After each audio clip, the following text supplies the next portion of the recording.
Welcome, everyone. Can you hear me okay? Am I echoing? Thank you so much for coming to this session. This is a collaboration of AERA and SRCD, and I want to just talk for a moment about the purpose of the collaboration. The purpose is to look at the synergy between our fields. Both fields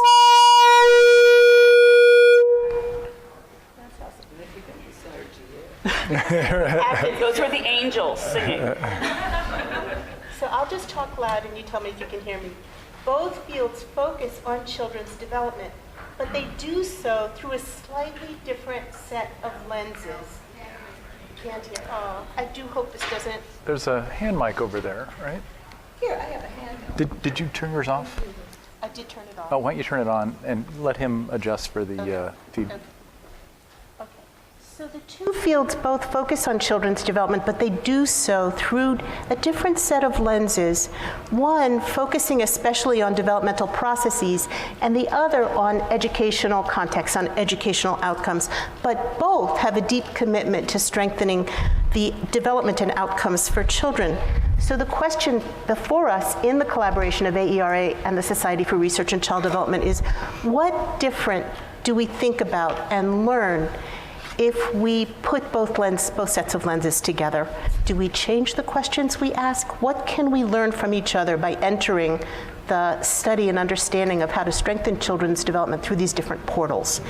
And we have identified a group of fellows who are interested in this kind of synergy. And can I just ask if the fellows who are present could stand for a moment so we can recognize you and say thank you?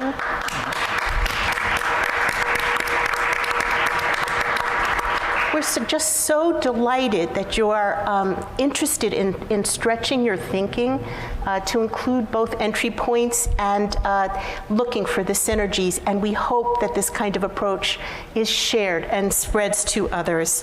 So the focus of today's roundtable is on fade out of early childhood programs, and we have a wonderful panel.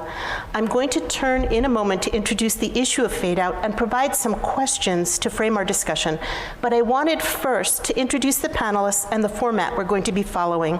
They reflect leadership both from SRCD and AERA, and my introduction is in the order of their presentations, not of their importance. These are all unbelievably wonderful contributors to the study and understanding of how to strengthen children's development. So first is Deborah Vandell, Professor of Education at the School of Education at University of California, Irvine, whose work has focused on studies spanning early childhood and school-age care, and our presentation just this morning was on the school-age portion, but we're so fortunate that she looks across these. And Duncan is a distinguished professor from the same School of Education and University of California at Irvine, who's an economist and a former president of SRCD, whose interdisciplinary work looks at evaluation studies for families and children, economic as well as developmental aspects, and also longitudinal research. Elizabeth Graue, is a professor of curriculum and instruction at the Wisconsin Center for Education Research at the University of Wisconsin-Madison. She's a professor of early childhood education in the Department of Curriculum and Instruction and a former kindergarten teacher. She studies early childhood policy and practice. And so I always feel so grateful to have the perspective of someone who's been in that spot. When I observe quality in early childhood classrooms, I always feel queasy evaluating these magicians who manage to juggle so much at once. So I'm so grateful we have that perspective as well as of research. And lastly, and absolutely not leastly, is Vivian Gadsden, the president of AERA, who's also the William T. Carter Professor of Child Development and Professor of Education, Professor of Africana Studies, Faculty, Gender, Sexuality, and Women's Studies, and Director of the Center on Fathers and Families. And I want to point out a recent chairmanship that's very important to today's discussion, which was a National Academy of Sciences panel on parenting of children between birth and 8, and people should really get the committee report. It's amazing. It's called Parenting Matters. So now turning to the substance. The title of our session is The Long-Term Outcomes of Early Child Care and Education and What to Make of Middle Years Fade Out. We have very fortuitous timing for this panel because a report has just been released focusing on the evidence not of all early childhood programs, but especially of those at scale. So we now have 42 states with pre-K programs or preschool programs. Not all of them have evaluations, and there's a wonderful map in this report showing where there are evaluations, where they're short-term, long-term, or both, or not at all. But we're now beginning to really have evaluations of early childhood programs at scale, and this is a group that convened with foundation funding. Many times consensus reports are convened by organizations like the National Academies. This one is independent, but it said the issues here are A, important, and B, difficult, complex, and it's very important to have a group reach consensus about them and articulate a conclusion together. And I'm going to read just 2 statements from the report that I think will be informative. Here are 2 consensus statements.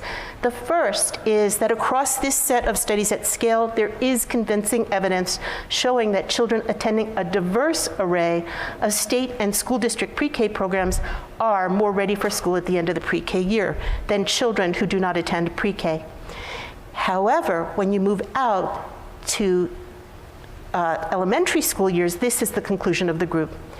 Convincing evidence on the longer-term impacts of scaled-up pre-K programs on academic outcomes and school progress is sparse, precluding broad conclusions. So this is very important. It says we've got lots of studies of immediate effects, few of long-term effects. And then the bottom line of this group about that body of evidence is the evidence that does exist often shows that pre-K programs induced improvements in learning and are detectable during elementary school, but studies reveal null or negative longer-term impacts for some programs. So this is basically, in other sections of the report, they conclude that there are promising effects, but mixed. And that's the challenge before us. And I'm just going to read one other statement from the report because I thought it was so beautiful and humble and should guide the way we approach the discussion today. Our report is notable for its frank assessment of evidence, and our groups struggle to develop a consensus based on studies that often produced conflicting results. We believe that conflicting evidence is what drives science forward and fuels rather than retards innovation.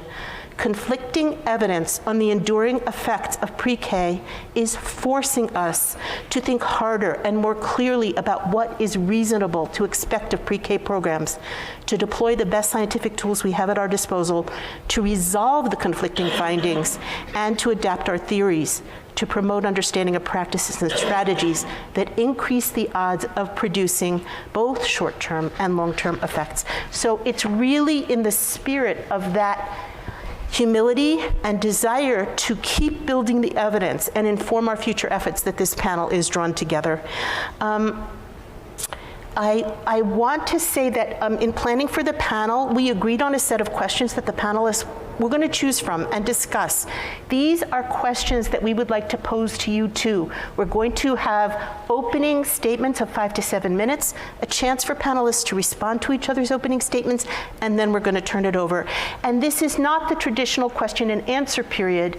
We welcome questions, but we would also welcome you to jump in and add from where you sit in practice, in research, in the space between them about this set of issues. So very quickly, what were the issues that we wanted to focus on, or the questions? The first is fade out the right term? Are we really talking about children who lose an initial boost, or about other groups that catch up? Is this convergence instead of fade out? The second question is, should we focus on the immediate experiences, sustained experiences, or both? So are the concurrent experiences of young children important, even if there are no sustained effects? Should we be focusing on both? A third is, why was a consensus process needed here? What's so difficult here? A third was, what are the features of early childhood programs that really do sustain the boost?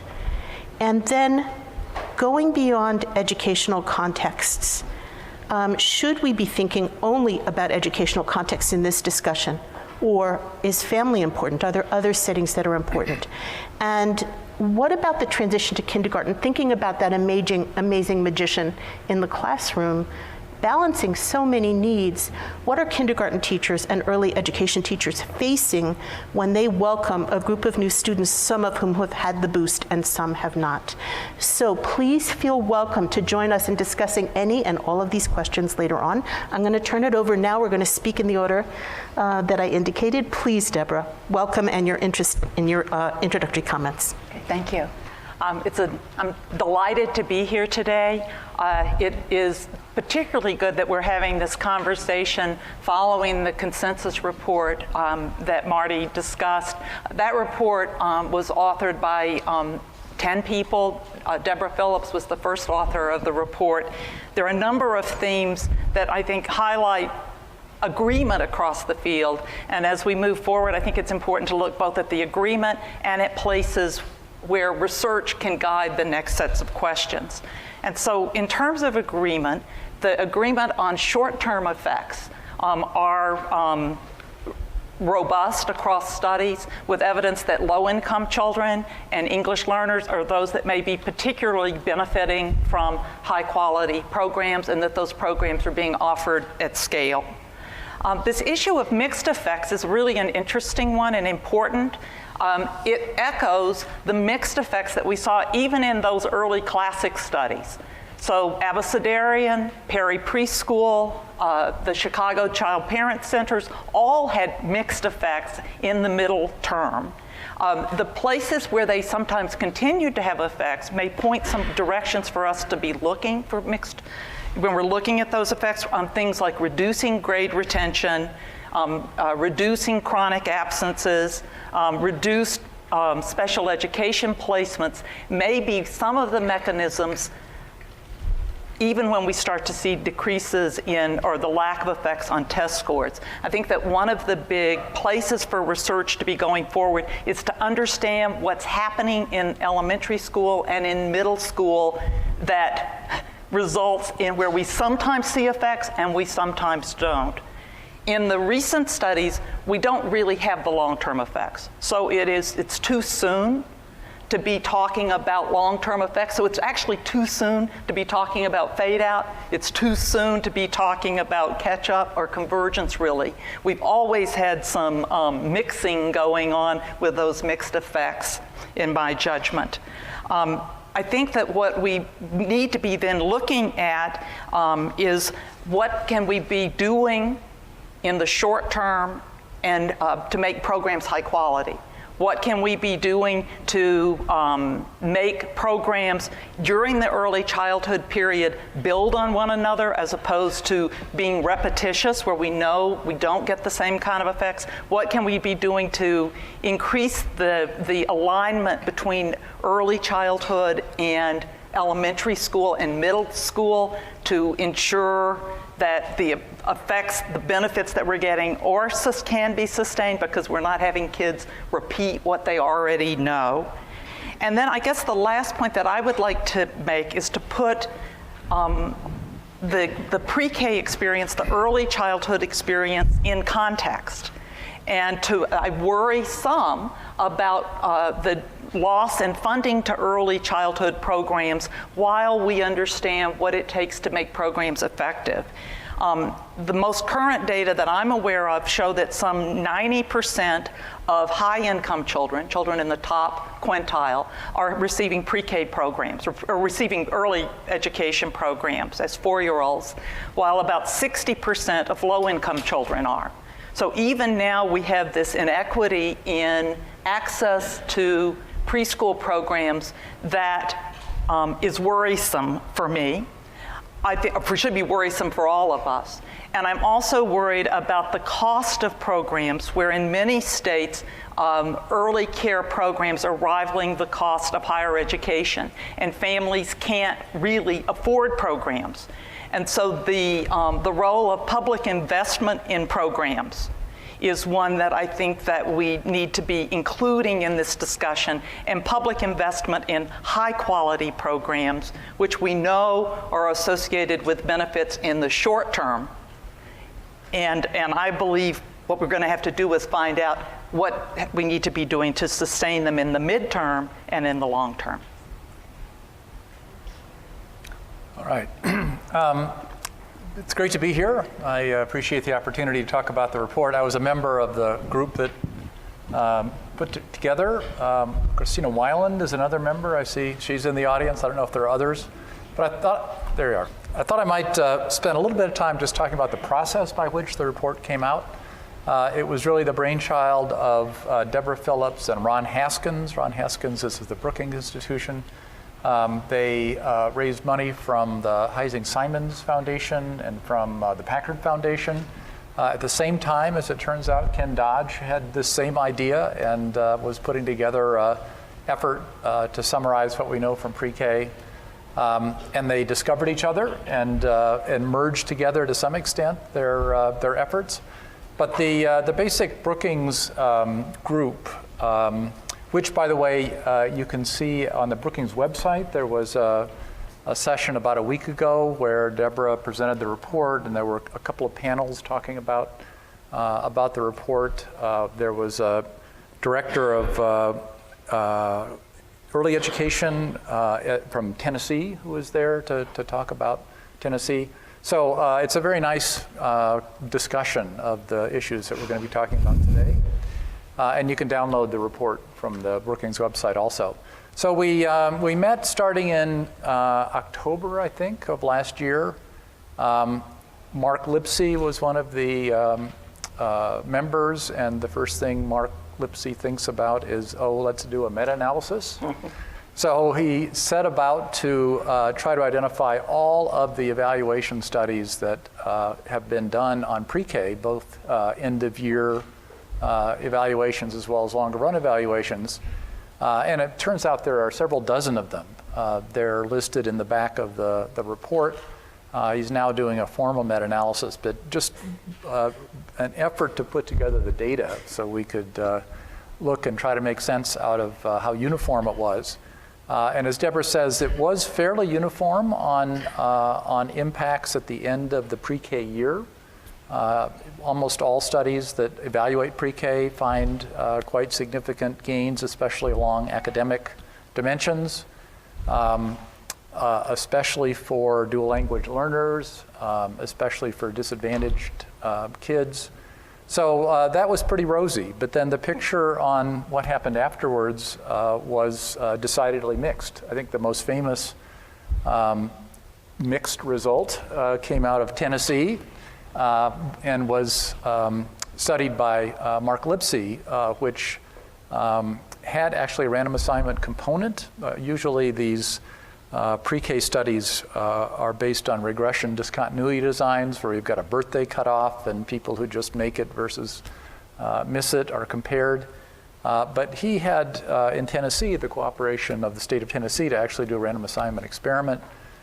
There are always complications, but they were generating impacts quite substantial at the end of pre-K, but by the end of third grade, they were actually negative and significant, on the order of maybe 1/10 of a standard deviation negative. The negative results are quite rare. Null results are more common, but there are also some positive results. So it was just impossible to come to any conclusion. The positive results tend to be from weaker kinds of studies where people take data, say, in third grade and know which children were in pre-K and which children weren't, and try to match them up on the basis of free reduced lunch and demographic characteristics. So it's not a very strong basis. There's no sort of pre-test that you can equate, or there's certainly no random assignment either. So it was hard to make a conclusion about long-term effects, or intermediate-term effects, I should say. It's impossible to make it on truly long-term effects, the kind of adult outcomes that we have from Perry and Abecedarian and studies like that. But I've also been taking a broader look with another group of people in a meta-analytic effort to try to make sense out of all the early childhood education programs that have been evaluated going back to 1960.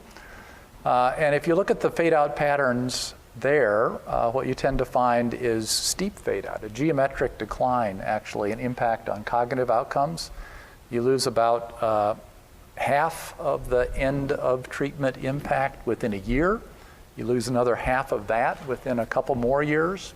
So we know that there are these exceptions with Perry and Abecedarian and some early Head Start analyses, but by far the more common pattern, especially for cognitive kind of outcomes, IQ, math scores, reading scores, things like that, is one of fade out.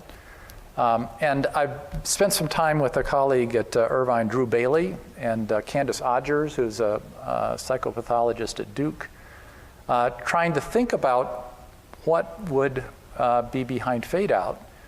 And I guess I came to the conclusion, I was a big fan of pre-K coming in, early education in general, but I came to decide, why in the world would we expect there to be long-term impacts from early education, right?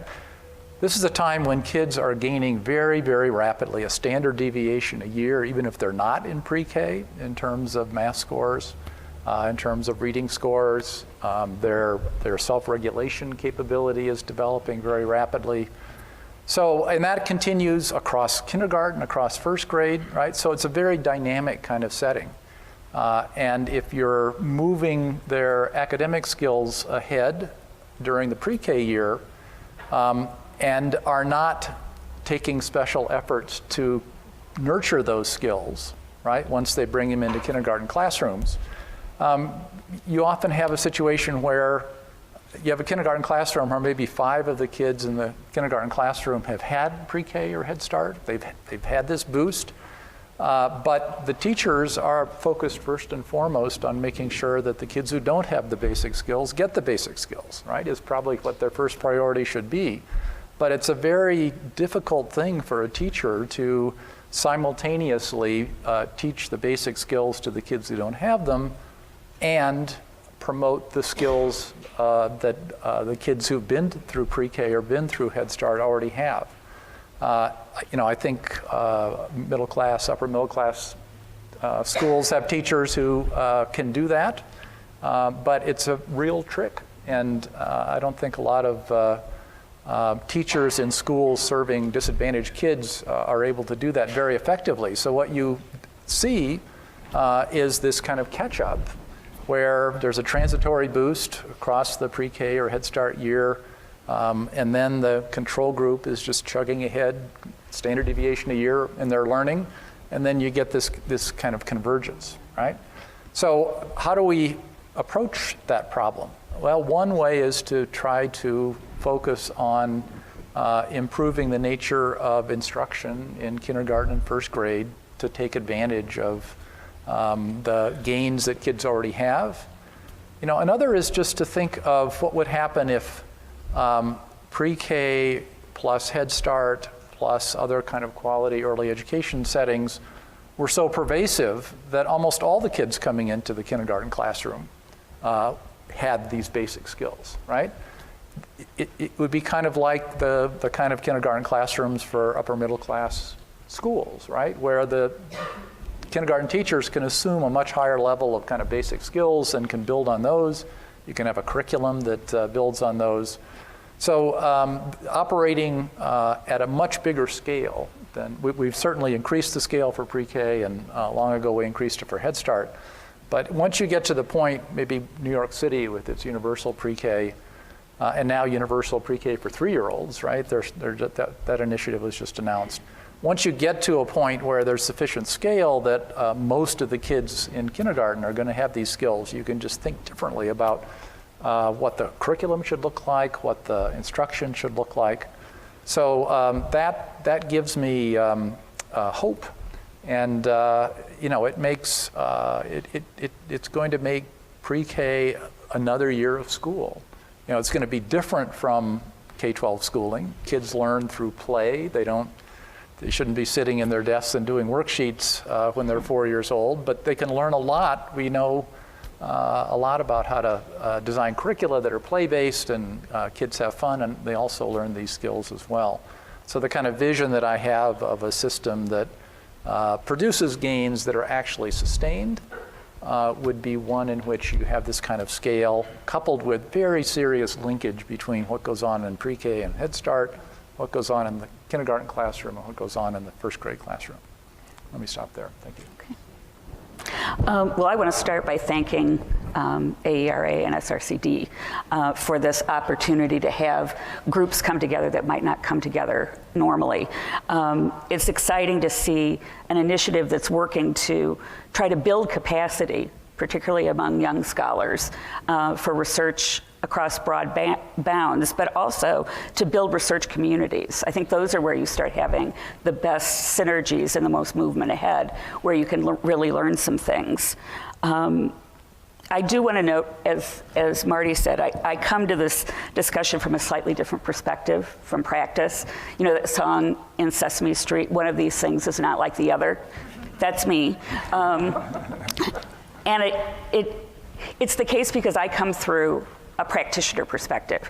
My bachelor's degree was a teacher ed program in early childhood education. I've worked as a early childhood special ed teacher and a kindergarten teacher. And when I was in practice, I can remember looking at headlines that came in the newspaper saying things like, Head Start does not work. And I thought, how can that be? That didn't make any sense to me. So I actually went to graduate school to try to understand what the issues were in the research methodology, so I could look under the hood in that research machine. And so what I'm going to be talking about today is looking both from kind of a practitioner perspective and also from a research methodologist perspective. And I want to make two related points. The first is that I absolutely agree that we have to get a better sense of what the pre-K3 educational context is like. We won't be able to understand what whatever it is, whether it's called FADE or whatever happens as kids converge with their age mates. We all know that pre-K isn't an inoculation that can overcome all of the challenges that kids have. And we also know, for example, one of the most interesting things that have come out is that many kindergarten children receive the same math instruction that covers skills they already have when they come into kindergarten. And Claessens and Engel and their colleagues have done a good job of unpacking that to help you understand why would teachers be teaching what's already known. But I want to add something from policy enactment research that tells a little bit about why. In the work that I've done with pre-K and the movement into kindergarten, over and over again, kindergarten teachers did not take a look at the assessments that came with children from pre-K. Pre-K teachers spend a lot of time gathering both standardized measures and kind of unstandardized portfolio documentation. And I've heard answers like, I want that child to come to me with a clean slate. Or they say they don't have time to look at it, given all the work they have to do. And I've actually had people say, I don't trust what the pre-K teachers have to say.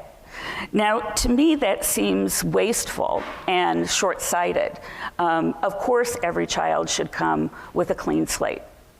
Every morning, a child should come with a clean slate. But that doesn't mean ignoring important information about what somebody's experience was in a very important year prior to that. So why is that important? I'm worried that we're ignoring a lot of very interesting research that tells us about the who and why and how things happen in pre-K and K3 that will help us understand the educational, the social, the political forces that shape what teachers and children do, and the effects on curriculum implementation and teacher-child interactions, all pieces that are always very important in these broader evaluations. We're struggling to understand effective practices. It's not easy. But I would say it's not just a measurement problem. It's not just that we don't have the right measures. Measurement is important, but it's not solely that. And we also can't understand it just by trying to get very rigorous measures of fidelity of implementation. Because I think anybody that's ever been in a classroom knows that curriculum as a thing isn't what exists on the paper or on the implementation checklist. It's all the noisy life that occurs around it. So I would really hope that we would work to get rigorously designed and conducted studies on policy enactment and evaluation of programs. That we would look at things like the decision-making that's made from the policy level, where people are making decisions about what pre-K or K-3 will get, and then how resources are allocated and utilized. We need to look at how policy requirements work together and sometimes absolutely clash. I've been in so many classrooms in public pre-K programs that are in childcare centers where they, because of licensing requirements, they can't go outside until an additional person is brought in to cover, and class stops until the additional staff comes. That's downtime. That could be avoided if we did a better job of making sure that every minute's used. There's a good work out there that is in the policy enactment realm. For example, Lisa Goldstein's work on kindergarten teachers' decision-making, Chris Brown's work on pre-K teachers' work around accountability policies to try to keep their practice in ways they want. Bethany Walensky's work on public pre-K teachers in different kinds of settings. We need new methodological innovations to do interpretive synthesis, to build across studies, and also engage with the qualitative work that has been so strongly contributing here. The trick is to recognize that no one study will tell you everything. You have to learn how to build composites of studies that allow you to see the array of things that are going on. We need strong mixed methods studies that have the complementary findings baked right into the design, so everything is working together. We need the commitment of policy guiding groups to follow the example here and use diverse tools and views in the classroom. I just want to say that we need to use every tool in the toolbox and involve a broad array of scholars to solve a really, really challenging empirical problem. And this right here is a great start. Thanks. Well,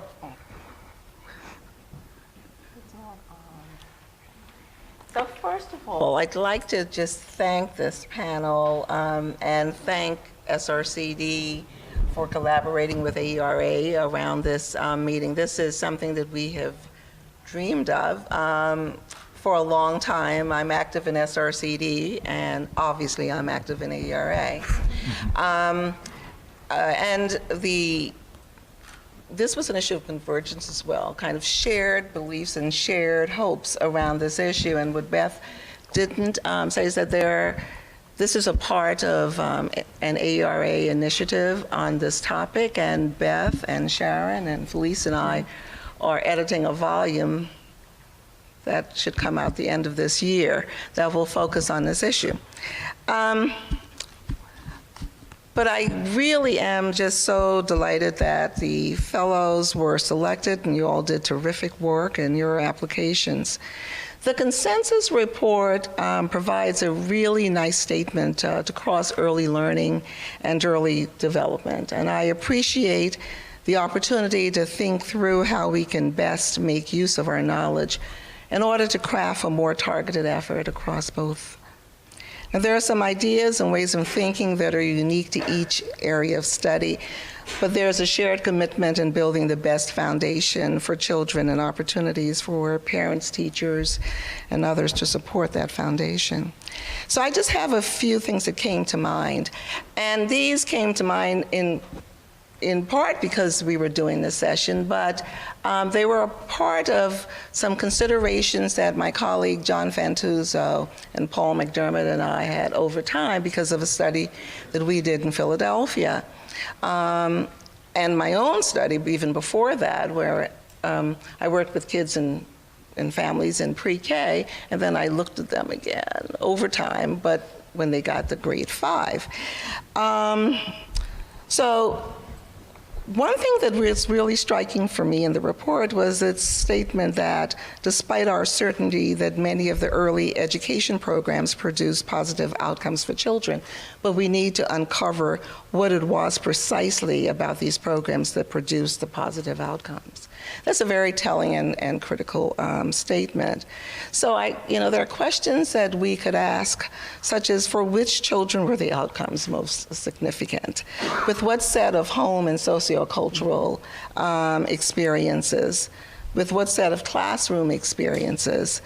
With what teaching and other forms of engagement in the schools? And with what component program features? And then there is, for me, the question of instructional formats and classroom pedagogy, whether and how those matter, including the interactions with, between teachers and kids, the teachers' expectations, as well as the follow-up. So when we looked at the kids who came from an early childhood program in Philadelphia that primarily served low-income African-American and Puerto Rican children, and we looked at what happened to them in kindergarten even, we found such a huge sense of alienation once the kids went to kindergarten, because that attention, it wasn't simply, they were used to attention, they were used to people moving back and forth and making an effort to understand their language, and it just wasn't happening when they got to kindergarten. So that's not going to show up on an assessment measure, right? But that's what those little children are figuring out. And, those little children are figuring out every day how to navigate the new spaces in which they find themselves. There's a question about, is there something about formal schooling itself, different from but including instruction, that facilitates learning, or does not? What does the space look like in which children travel? I think it was Deborah who talked about children being ready for school, but schools being ready for children. And I think that's at the heart of this issue. What are the capacities of different school settings to support young children and the teachers of young children? How prepared are faculty and administrators to welcome young children and teachers? And this is a really kind of basic issue in education. What is the preparation of early childhood teachers? In my own faculty, as it turns out, the person who taught the early childhood courses was also a developmental psychologist. And she did such a terrific job of going back and forth, right? But you can actually get a degree in some places and not really know very much about early childhood development. And you can get a degree without knowing that much about families or culture or a number of other issues. And what do we need to know about teaching itself? How are concepts from developmental science, such as serve and return, really understood and enacted in classrooms or not? I want to say one thing about what I just noticed. So we've been thinking about at Penn, what happens from pre-K to grade 5, grade 6? And that's in part, and I see Daryl here and this happened, because when we went to see the early childhood teachers, and in Philadelphia, Head Start is in the public school system, right? So the teachers are degreed. The teachers who were teaching 3rd grade did not even know the pre-K teachers. In fact, in some schools, they actually forgot that Head Start was in the same building. So with that kind of isolation, should we be surprised that there is little continuity? But the opportunities are enormous for creating that opportunity between and across these different areas. And it's a larger issue of professional development, but it's something that's worthwhile. And then, how well integrated are integrated curricula? What are the opportunities for researchers from these slightly different domains? We all know each other, so we know we're not that different, to talk. I think one of the things that we've learned is how long it actually takes to build the relationships between and among researchers in these different areas. But it is doable, because there are strengths that Beth would have, Deborah may not have, and strengths that Well, Greg has all the strengths. But strengths that Marty has, when we were doing the National Academies report, I picked up the phone and I called Marty because there were some things that Marty knew about what was going on at the state level that I wanted to be able to bring back. And so it's creating a network that allows that kind of cross-fertilization of ideas and to be able to do it in a way that's unintimidated. And then, what sources do early childhood teachers need to advance their work, including opportunities to work on and examine their own emotional dispositions to the work? Edna McConnell-Clark, I think this is right, is about to venture on this particular topic. What counts as teachers' emotional well-being and being able to do their work? And I want to just reinforce that because foundations like the Foundation for Child Development, on whose board I serve, is very interested in what happens around teaching the workforce and instruction, which of course was another National Academies of Sciences report.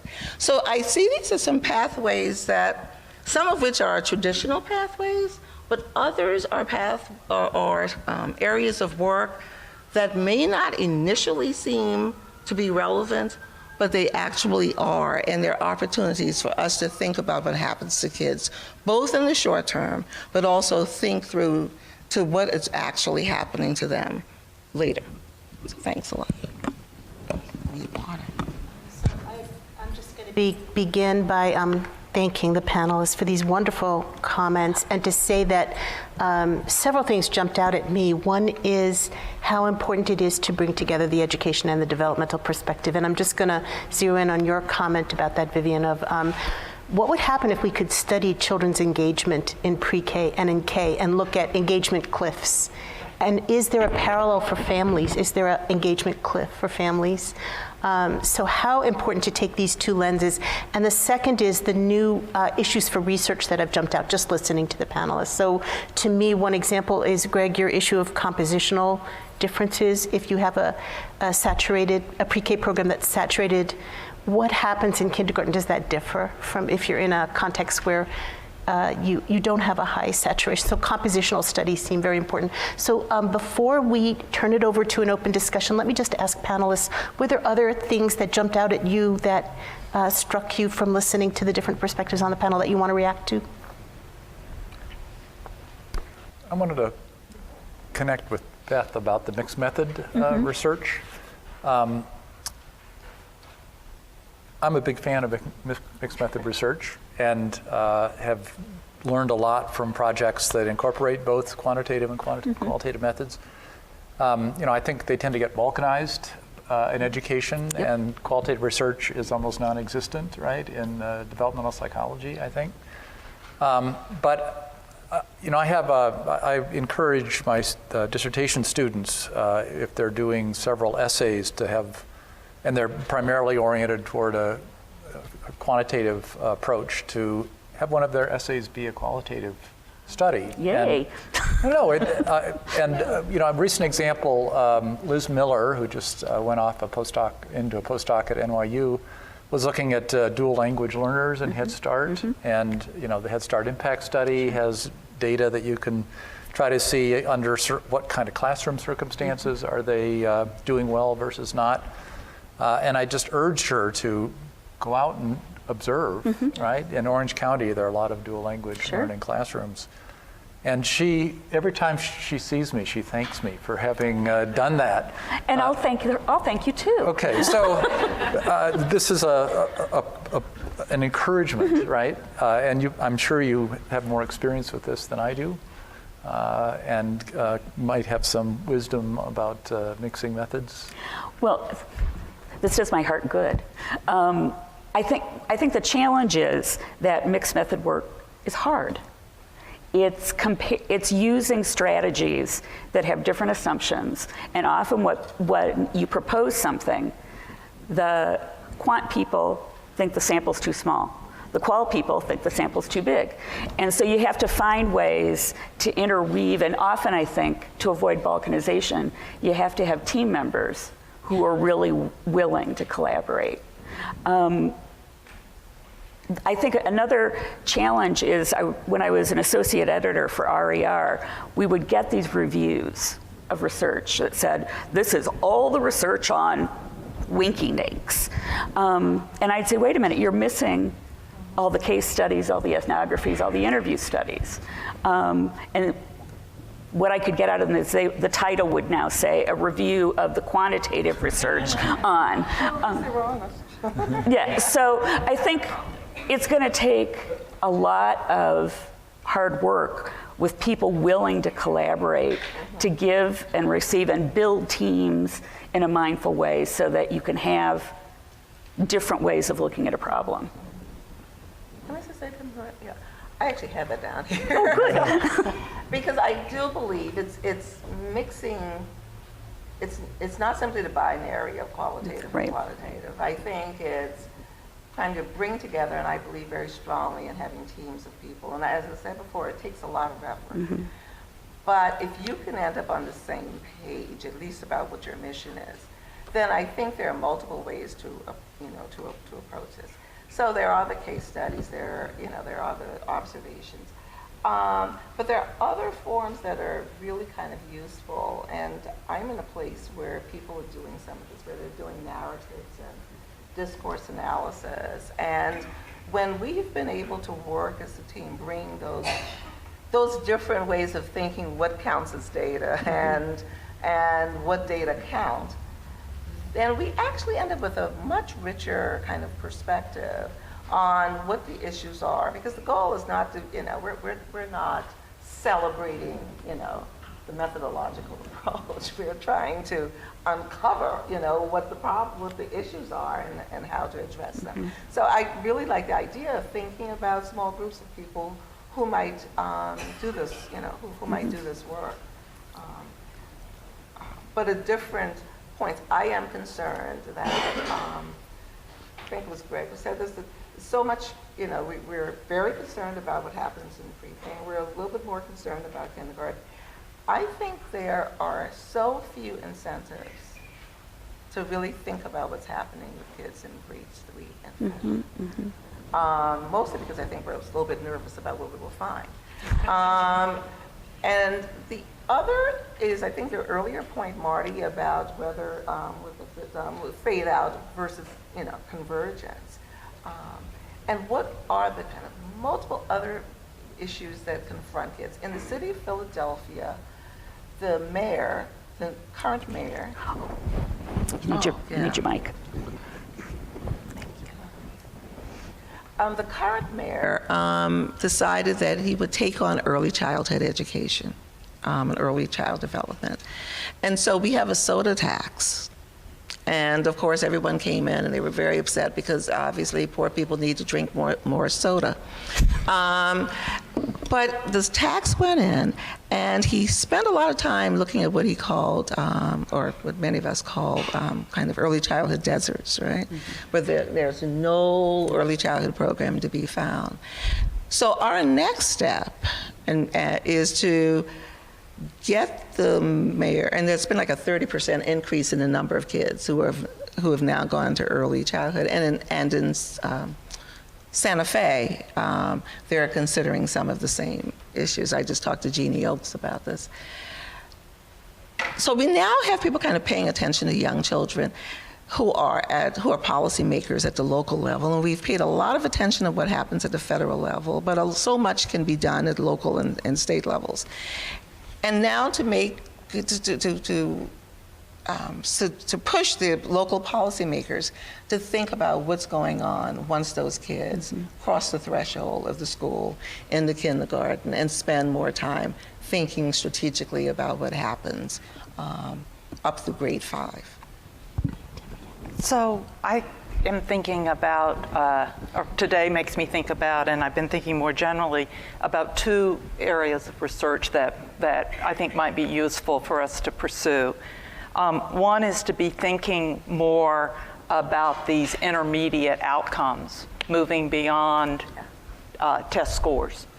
And so what are some other behavioral supports like school attendance, like special education placements, but others that could be really important markers for how children are going to be traversing successfully or less successfully through elementary school and middle school, high school. But for us to look, so I think that for us to broaden our scope of what are the kinds of understanding of the processes and mechanisms in child developmental outcomes that are going to be important for children's development. So that's one area. And the second area is for us to really be looking more closely at family processes during early childhood, but also elementary school, middle childhood, for those family processes and family experiences that are either supporting what's happening in children's development and the skills that they've developed in early childhood programs, and which ones are really serving as huge impediments for them. So looking much more closely at later family moderators for understanding when and how we can expect programs to be succeeding, and when we're saying what's remarkable is that children are doing as well as they're doing under the circumstances that they are facing. And so I think those would be, I think we need to take children and early childhood out of their bubble and putting it into that broader bubble, or a broader context.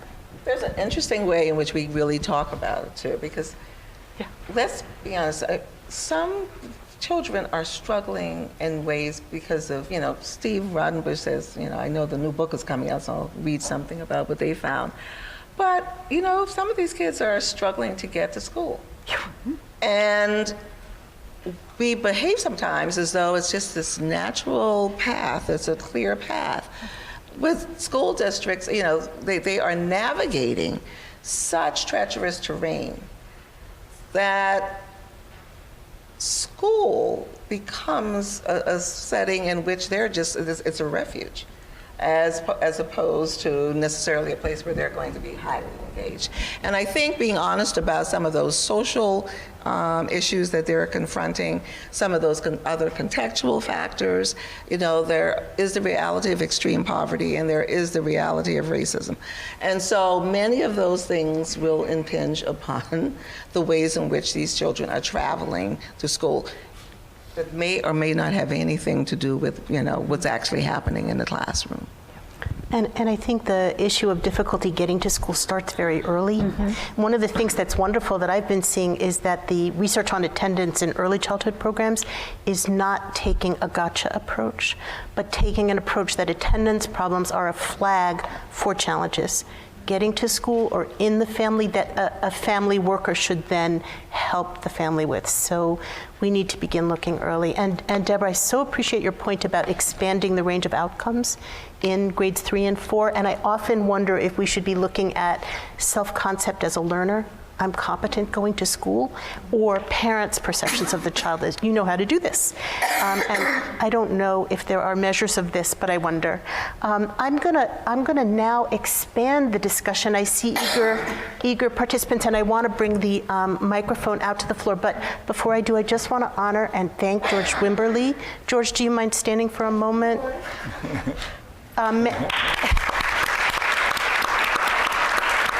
Who has been critical to this cross-association collaboration, to its conceptualization and its implementation. And I know all the fellows know you, but I want to make sure that everybody here also honors your role. So let's open up now, and I'm going to be... I have a microphone that just pass around. Yes, why don't I bring the microphone down?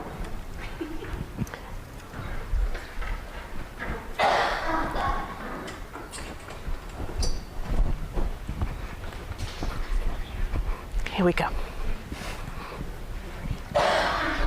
I have a question and a comment, and my comment has to do with some of the organizational conditions in schools, and Vivian, you alluded to it, about the fact that some of the teachers don't even know that there's pre-K or kindergarten in their school.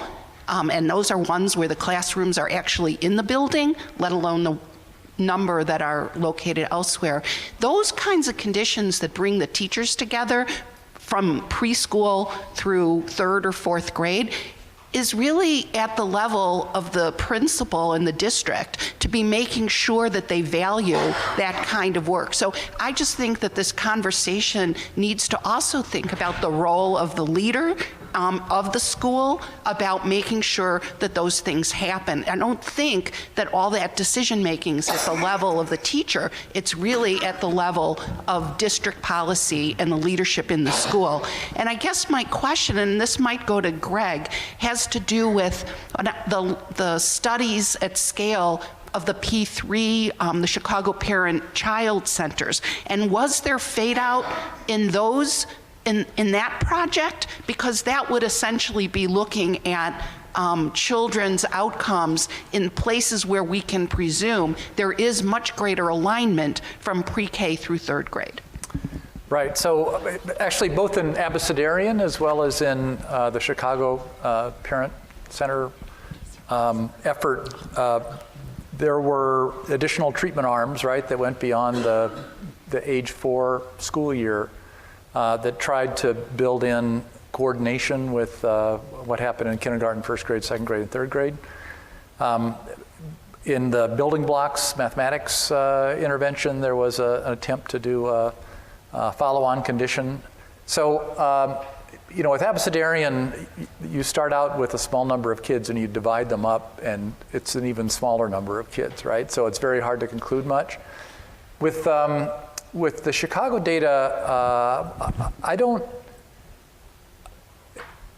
think there's a uniformly stronger impact when you pair up, at least as they did it, the pre-K with what comes afterwards. Some of the impacts were more positive, but I don't think that it was uniformly so. You know, in the building blocks, I know most about the building blocks math curriculum that had a follow-on working with kindergarten and 1st grade teachers to try to get them to understand what building blocks was trying to do with math trajectories. You know, there was a little bit of an effect, so there wasn't complete fade out, but there was maybe 75% fade out. So, you know, it wasn't a very intensive effort, but, you know, I think in terms of research questions, the issue of the interactions between having had some pre-K treatment, right, coupled with being in either a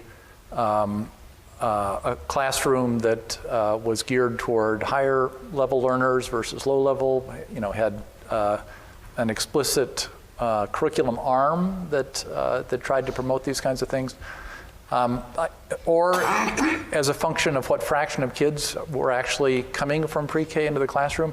You know, you'd expect, if there really is that kind of synergy, that you'd expect to see interactions between treatment status in pre-K and the quality of classroom conditions in kindergarten and 1st grade. And one of my colleagues, Jay Jenkins, has been working on this, and it's very frustrating because with the Head Start Impact Study, you don't find it. With building blocks, you don't really find it. So, you know, all of this idea that it really is important to align what goes on in pre-K to what goes on in the subsequent grades, it's such a obvious idea, but it's very, very hard to find evidence supporting that. So I think that's a very, very fruitful area for research and experimentation. Let me follow up just a little bit too. If you look at the Chicago Child Parent Centers, if you look at those outcomes when those kids are like 13, 14, actually straight 11, 12, 13, 14, the academic test score effects, you don't see them. And you don't see them on the IQ in Abecedarian when you get in that kind of middle period. It's in the Chicago Child Parent, then if you go up into the 20s is where you start seeing it on educational attainment and reductions in crime and things like that. So you get in those adult outcomes, they're not test score outcomes. And the test score stuff really does, as Greg has been saying, it declines during elementary school and middle school. Yeah, so I don't know, if I could just expand. Yeah. In this paper on fade out, right? I think one view is what pre-K or Head Start should do to produce these long-term effects is find the right kind of capacity and build it up, right? It's the kind of a skill building idea. And if only we can find, it may not be math, it may not be literacy because kids are catching up on those things. Maybe it's kind of budding academic motivation and interest. Maybe it's grit, Angela Duckworth's kind of thing. If only we could find it and build it up, we would receive benefits that would pay off, into the indefinite future. That's really just, this kind of skill building idea is really just one possible way in which persistent impacts might be generated. Another is what Deborah talked about with special education placement, grade failure, things like that.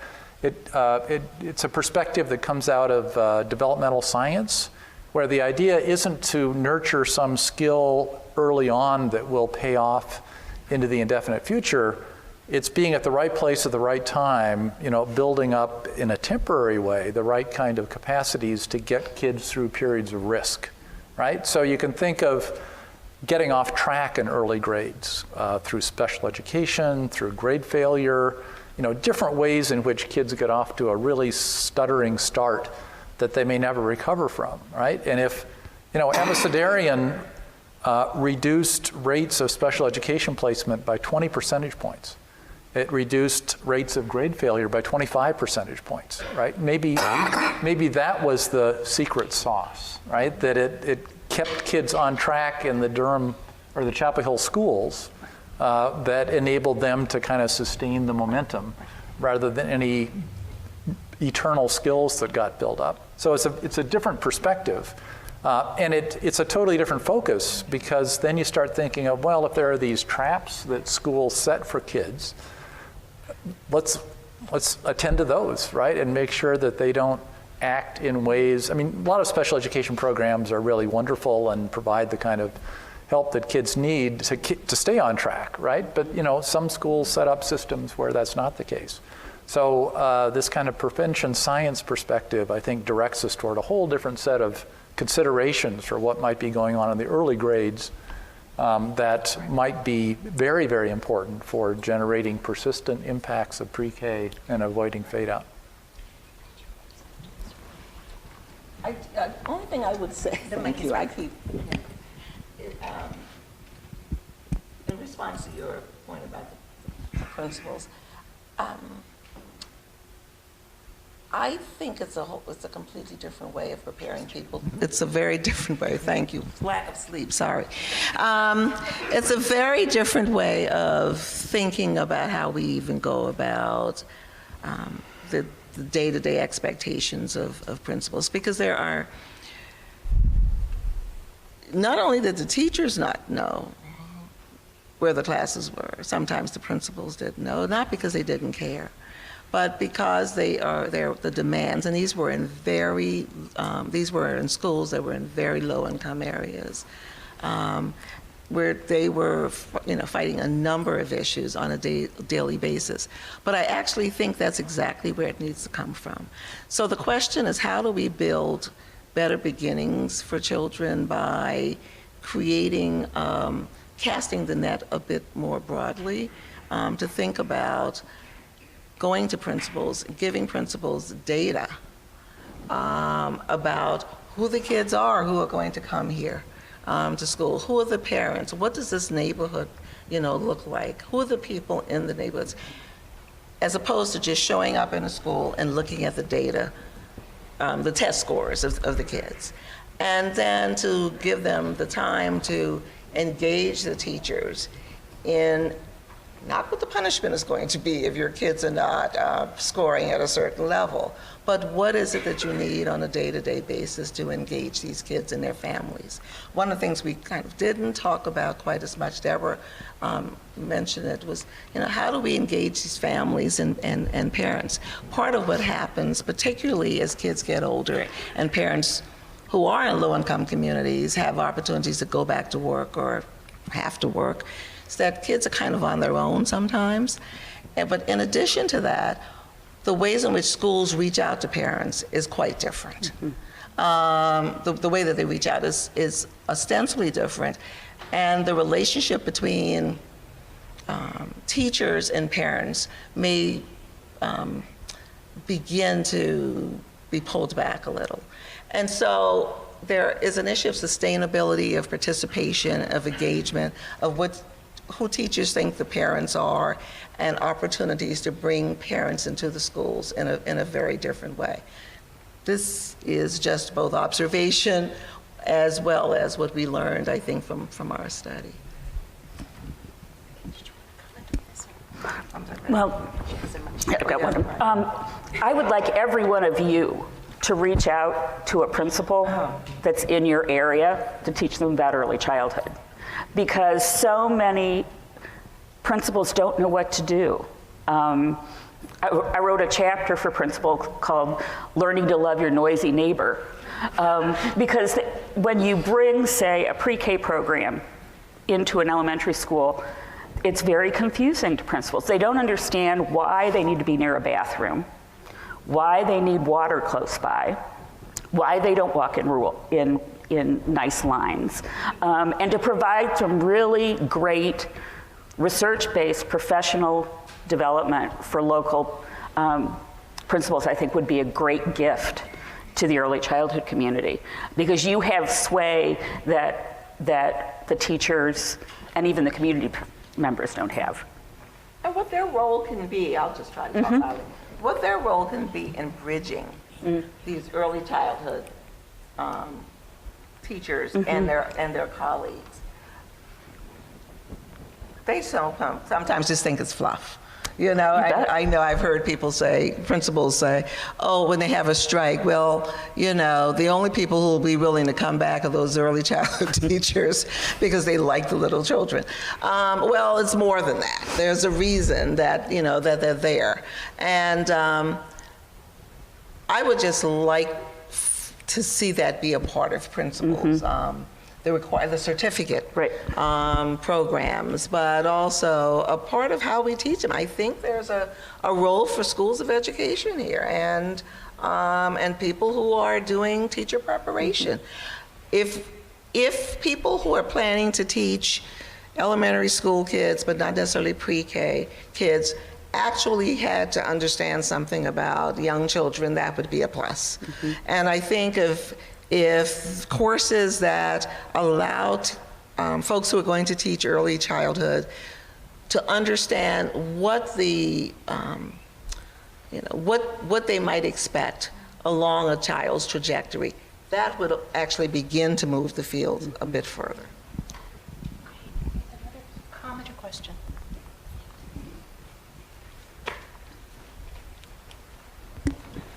Hi. So I'm a research fellow on the Chicago Longitudinal Study. And I'm like, do I say anything? Do I not? Everything you said was great, because that could have gotten really uncomfortable. But what I did want to add was that when we looked at just the follow-on program, so that was kids who participated in 1st through 3rd grade, there was no real impact of just those years. So that preschool participation seems to be, you know, really important to their dosage, basically. And then we do see fade out, but it seems to fade out slower, and we think that that's because we have this follow-on program. What Reynolds and O are writing right now, and I actually think it's in press, is looking at the pre-K to 1st grade, pre-K to 2nd grade, what is the added value of each additional year of participation in this pre-K to 3rd grade model? And the key being is that quality was maintained through the years, and that's what we did a recent scale up of the program where we actually went into 1st grade classrooms, 2nd grade classrooms, and watched for quality in each additional year. So we kind of are more aware of what was going on in the 1st through 3rd grade classrooms. And then another thing, looking at those longer term outcomes, though the achievement outcomes do fade out, we do still see a bump in high school graduation. So what we're trying to understand now is there a different mechanism through which kids who attend the program, something is changed that causes them to then graduate high school, even though we maybe don't see the pathway through attendance. So that's what we're currently working on. We have a measure that was collected in 8th grade that gets at practical skills and life skills, and so we're working on that right now. So, yeah. Do you mind just giving your name? Oh, sure. I'm Nicole Smarillo from the Chicago Longitudinal Study, or Human Capital Research Collaborative at the University of Minnesota. Thank you. I just think as we try to build a community, people should know each other. And Terry, please could you just say why you're interested in leadership? I'm Terry Talon, and I'm from McCormick Center for Early Childhood Leadership, which is a part of National Louis University. Thank you. So people should approach each other and ask more about their work. Thank you all. My name is Zeynep Ercan. I'm from Rowan University. I'm really focusing on this idea of intellectual loss, where we hit with the No Child Left Behind, because like you're saying, this discontinuity between the high focus on intellectual, social, emotional, and overall developmental, gains through early childhood years, and the lack of focus on measuring that in elementary school, thus not making it a focus for teachers. We see it as a teacher educator myself in the teacher ed programs. We have seen this forever, but our push is not enough. As at Rowan, for instance, we have just one course solely focusing on intellectual development, differentiated instruction, really taking the kids to the next level, and each of them and every one of them. However, when it comes to the district, the goals are set to a minimum and focusing on this, like really lowest performing children, and thus, we could see why this is happening from the spectrum from K to 12 or even 16. So what are your thoughts of, would you imagine if you ever had on the dream world and you could decide on this perfect intervention, curricular intervention that is happening in a school setting? Think about public school, maybe, whatever grade level you imagine. What would that look like so that would take the focus of narrow academics to a broader range of developmental capabilities, including academics? What would you have liked to see done so that we could follow on your footsteps with our own areas? Great question. I bring the microphone back. Does anybody want to respond to that? Well, I would focus on kindergarten, because I think human beings are at their highest level of development in kindergarten, and then we just go downhill. And I have a hunch that there's not one intervention that's going to work for everyone. There's this, to be responsive is what you need for instruction, for a kid to be able to make progress, and not all children are the same. So finding different models of instruction that look at the child as a broad type of human being that has academic needs, but has social needs, has physical needs, emotional needs, and that you have to have instruction that has high expectations for the academic work while working with children in a variety of contexts, including play. In kindergarten, so crazy. But it's not play as marshmallow fluff. It's intellectually engaged play where the teacher is there scaffolding learning, not pulling kids out for assessments or changing bulletin boards. It really is that's the richest time, I think. And so that's going to require not only curriculum development, it's going to require professional development, because I think we've currently are building a generation of kindergarten teachers that don't know how to do that kind of instruction. And we need to have good PR and education for the rest of the system to understand how that can be a fruitful approach. Karen Bierman has done very good work adding a socio-emotional curriculum to Head Start centers.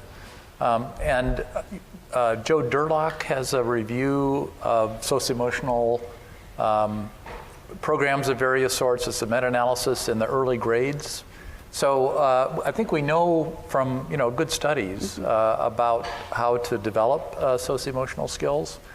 One of the case studies that Dick Bernane and I studied in the Restoring Opportunity book was the Boston pre-K system, where their curriculum was an integrated one, and the evaluation actually showed gains in executive function skills, right, at the end of the pre-K year. So I think we have the tools to put together curricula that promote both academic as well as socio-emotional skills.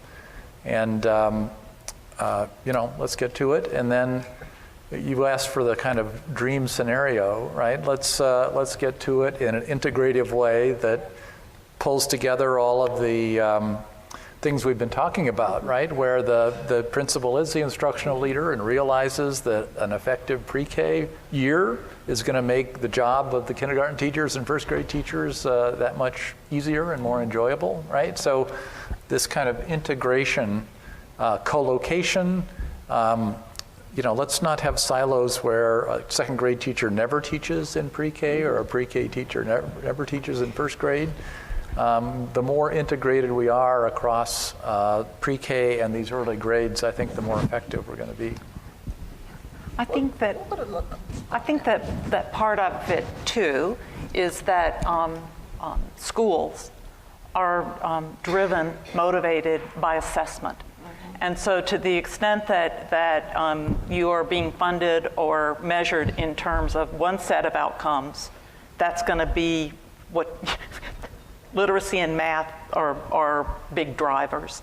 And for us to be thinking about and having assessments that can have us also be thinking about areas related to social interactions, grit kinds of concepts, motivation concepts, and for those to be part of the routine toolbox, and for researchers to be really developing reliable, valid performance assessments as well as paper pencil reports.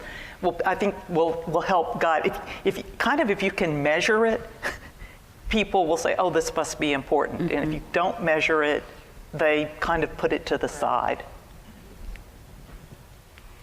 One of the things that we did, just tell me I'm supposed to be keeping a secret and then I'm loud. One of the things that I wanted to just suggest, I know we're talking back to you, but it might be kind of interesting if actually people have, as you did, comments or answers for some of these questions, because there are lots of talented people in the audience as well. But the only thing I wanted to say in reference to Deborah and Beth as well is that, oh God, I really don't want this, do I? Oh my God. I know. Fortunately, they're going to have it pinned on me tomorrow when I give that talk. But it's I remember this from the clips that you showed from your work and folks in Boston.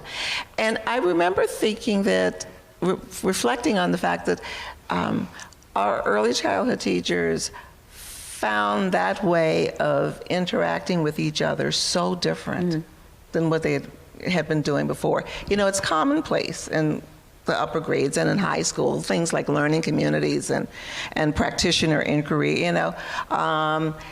But these were kind of new ideas, and part of that relearning was learning, well, not relearning, but learning for the first time how you kind of take down, you know, the silos, how you actually collaborate with other teachers in a way that doesn't serve to punish you, but to enhance what you do. And so that's an area of work that I would like people to kind of think about across fields, particularly as we try to get principals on board, but also kind of make the teachers themselves develop a sense of confidence about their own power and knowledge. I do want to say that there's an important caution in the consensus report about curricula, which is your chapter, Greg, which is it's very easy to get glib and talk about whole child curricula that don't have enough content. And it's really important to read this chapter. How many more minutes do we have? About 5? I have 5 till, so. 5, but we are between the audience and lunch. Okay. I hang out with Terry in Chicago. I'm Marie Masterson, and I oversee assessment in Illinois. And my question is, since we know the opportunity, equity, and access gap begins before pre-K, how can we broaden the pre-K research so that we look back and get those levers in where they need to be in terms of high quality, particularly for toddlers, and address that cognitive gap in the 2-year-old year. And then also, because I am from Chicago, and I attended a session on trauma-informed teaching. And that conversation was built as kindergarten through 12th grade, as though children did not exist until they came to public school. And I chose not to speak in that session, but we are dealing with children whose executive function and well-being are in need of leverage, and they need that leverage in the 2-year-old, 3-year-old, and 4-year-old years. So if you could address that, I would appreciate it. It's a tall order. I just wanted to add that to the conversation because I hadn't been here. No, and I couldn't agree more. Part of it raises a whole set of parent support issues, and as Marty mentioned, there actually will be a session this afternoon on the Parenting Matters report coming out of the National Academy of Sciences. All the questions. Hey. So there are some successful models, right? Ken Dodge has Durham Connects, which is really a screening home visit program that tries to identify very high-risk families shortly after the child is born and connect them with community services, right? And there are other, the Triple P does that as well, right? So in terms of the subset of kids, and it fortunately is not a huge subset of kids that need a lot of intensive intervention, right? You want to identify them quickly and get really, really good programs directed at them. I'd put on the table income support programs. Since welfare reform in 1996, there's really been a dual track in terms of how low-income families are faring. We have supported work much more than we had before with the earned income tax credit and child care subsidies and things like that. So families that have been able to maintain a really continuous connection to the labor market are better off now than they were prior to welfare reform, but at the same time there's another substantial group of parents who haven't been able to maintain. And with programs like TANF essentially disappearing in a lot of states, I think we need to rethink what sort of basic support programs that we have. A child allowance, for example, paid monthly. Canada, I learned, just put in place in May, I think, a $6,000 per child per year child allowance. Everybody gets that, right? It's a monthly payment to try to stabilize economic conditions. So it's not just the kind of programs that might be directed at the kids or parenting programs directed at the... So, it's a whole set of social programs that we should be putting on the table. Including high quality early care.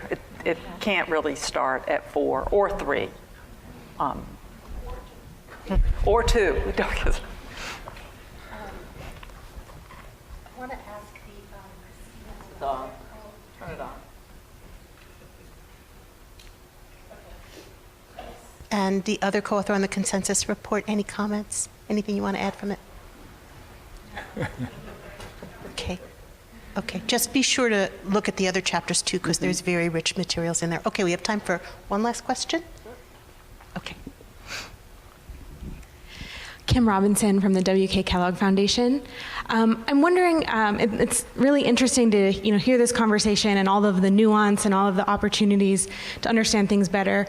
And yet in the sort of policy space, particularly at the federal but also at state levels, you're hearing people say, well, I just don't think there's really any evidence to support early child care, early child care and education. And, and some of that is sort of the dismissiveness of the older, smaller studies, the fact that Tennessee had poor results and that Senator Alexander's state certainly isn't helping anything. And so I'm wondering if, given those sorts of challenges, if you could speak a little bit on some of the things that you think are still compelling and could potentially be, those arguments to be made with folks who are not necessarily being compelled by things they've seen so far. The report, I mean, that consensus report doesn't mince words, doesn't try to hide anything. It's a reasoned, rational, compelling argument about what we know and where we need to go more, to learn more. But, I mean, it's most compelling, the evidence for the end of pre-K, right? After that, it seems to me that we need to just play it straight with the evidence. It is quite possible, I think, to set up a pre-K system that doesn't work, that's a waste of money. And we have to recognize that. I think we have to realize that a lot of the money that we spend on Head Start probably isn't spent very wisely, right? It's only when we admit that to ourselves and put improvement on the agenda and what does it take in terms of connections between pre-K and what comes after pre-K?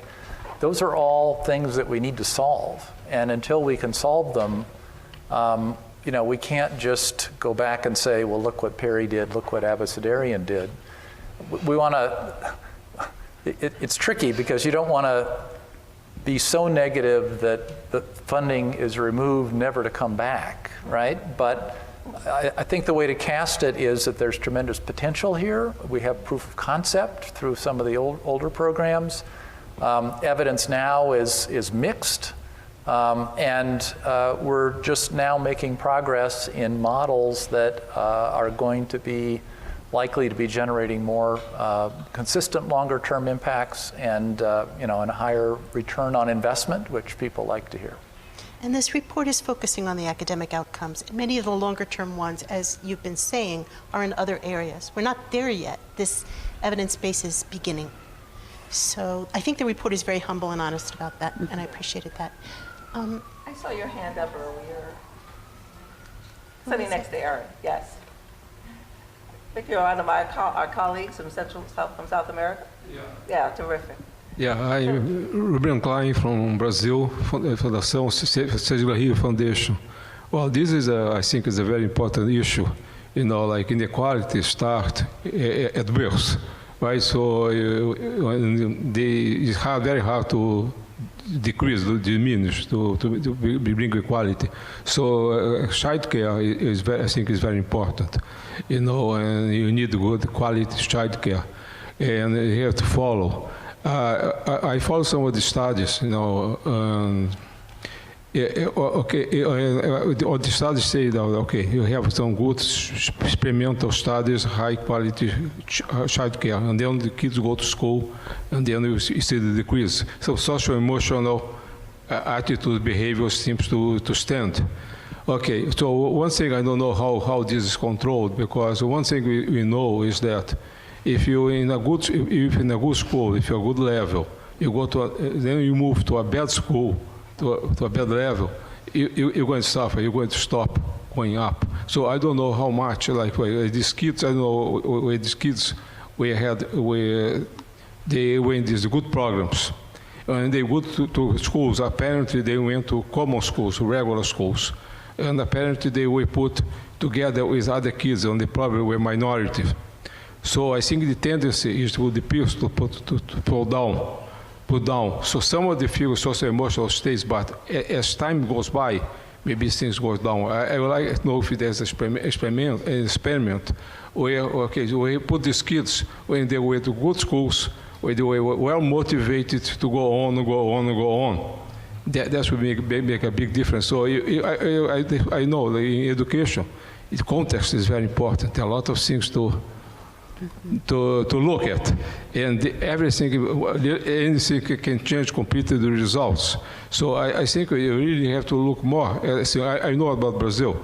In Brazil, if you look at the general data, apparently preschool makes a 4 and 5-year-old makes a difference. People who go or don't go. But the quality is very, very different all over. Some places where we can have where they have more preschool, but they don't have the best results. But probably it will be much worse if they didn't have the preschool. So the quality is very clear. This quality is important. When you look at the data before preschool for 4-year-old, you don't see much of a difference. The evidence, the only thing exploratory data I've done, is that for upper class, you see the difference. But of course, the upper class, they have this good quality preschool, child care for all over the place, and they go to good schools. So it makes a difference, can make a difference. Okay, so I think there are a lot of things to be done. I think I'd like to see the reports, to have a copy to know, because it's very interesting. Like now in Brazil, we're discussing, we're implementing a national basic curriculum for the first time. I think that's very important. Unfortunately, I think we're going to have something also for early childhood, preschool, and even before some guidelines, some kind of curriculum. And I think it will be very important to have some good assessment of basic skills of kids. Of course, it's not testing or everything, but we have to know. We have to have guidelines. We have to know what every kid in the country should, the skills they should develop, and we should be able to assess that, if this is being done or not. I think this is very important. So there are a lot of things to be done. Thank you. Okay, I think it was a nice panel. Thanks. Thank you. I think looking at those issues across space, and this is one of the people who's a part of the Americas Initiative, which is something else. We created an Americas Initiative this year in AERA, to bring together North America, South America, and the Caribbean. And it's one of our participants, and I think what you speak to are the kind of cross-cutting, the issues that are cross-national, the issue of context, the school does matter. The school where the child goes is an important thing to consider.